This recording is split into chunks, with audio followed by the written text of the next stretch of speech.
जब दिए छूटे उड़े समाधि, तब का करो विचार।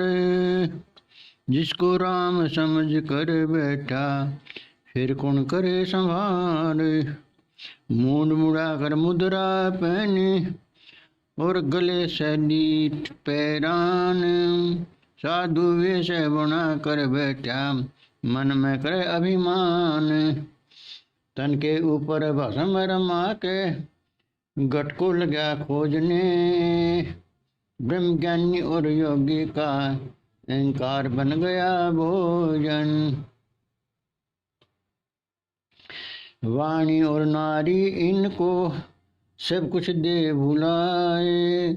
जिसने मन को शीतल किया, वाकई नैया पार हो जाए। योगी गगन चढ़े निर्भय होके, कहे गुरु का दाम। भ्रमण गुफा में सुख मान लिया, अपने ही अनुमान। हिंदू की तो राजी खुशी, तुर्क की रहे सलामत। वेद और कुरान मिलके दोनों, इनको यही बतावत। जन्म से लेके और मरण तक, नारी पीछा छोड़े नाही। सुर नर मुनि यति पीर ओलिया, सूरा यही बनाही। ब्राह्मण जोगी जंगम से बड़ा, सन्यासी और दरवेश। भक्त अभक्त दोनों जाएंगे, नहीं चले कोई पेश। रामदास कुशल कुशल पूछते, कर जाते हैं प्रस्थान। बिन पार के पावे नाही, कोई पद निर्वाण। देख कबीर साहब के अनुसार, जब तेरी ये देह छूटेगी तो तेरी समाधि भी खत्म हो जाएगी, वो भी उठ जाएगी। जिसको राम समझे बैठा है, वो फिर कोई संभाल नहीं करेगा तेरी। इन साधुओं के बारे में उन्होंने कहा, भाई मूंड मुड़ाकर मुद्रा पहन ली और गले में शैली पहन ली, साधु वेश बनाकर बैठ गया, मन में अभिमान कर लिया कि मैं साधु हो गया। जैसे एक मिथ्या तत्वदर्शी जगत गुरु बने बैठा, तन के ऊपर भस्म रमा के घट को लगा खोजने। ब्रह्म ज्ञानी और योगी का अहंकार बन गया भोजन। और तन के ऊपर भस्म रमा के घट को लग गया खोजने। इसको तो वो जो अहंकार है वो उसका भोजन बन गया, उसको तो अहंकार चाहिए। वाणी और नारी इनको सब कुछ दे बुलाए, जिसके मन को शिथिल किया, ताको नैया पार हो जाए। हमें अपने मन को शिथिल करना है, न कि इन पाखंडों में फंसना। मन को शिथिल किया जाता समझ से। कोई भी क्रियाक्रम जो है वो विषय विकारों से नहीं छुटवा सकती। क्रिया कर्मों से विकार छूटता हो तो बड़े बड़े ऋषि मुनि ध्यानी योगी पता नहीं कितने वर्षों तक तप कर करके चले गए, उन्हें कुछ नहीं मिला। और कबीर साहब ने समझ से जो है सब कुछ पा लिया।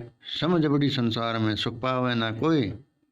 और सतगुरु की शरण में ना, समझ कहाँ से हो। तो जो है समझ की शरण में जाइए, समझ बिना कुछ नहीं होने वाला।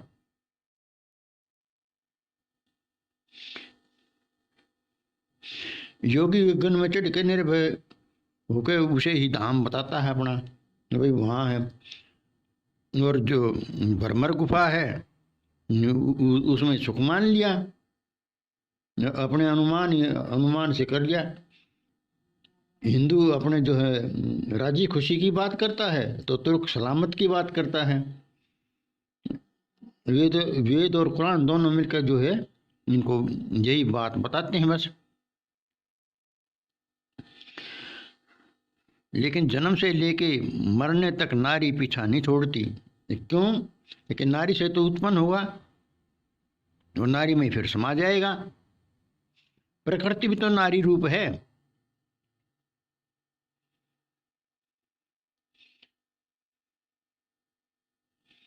जितने भी सुर नर मुनि यति पीर औलिया पैगंबर जो जो कुछ भी हैं वो सभी प्रकृति की देन है, और प्रकृति नारी रूप है।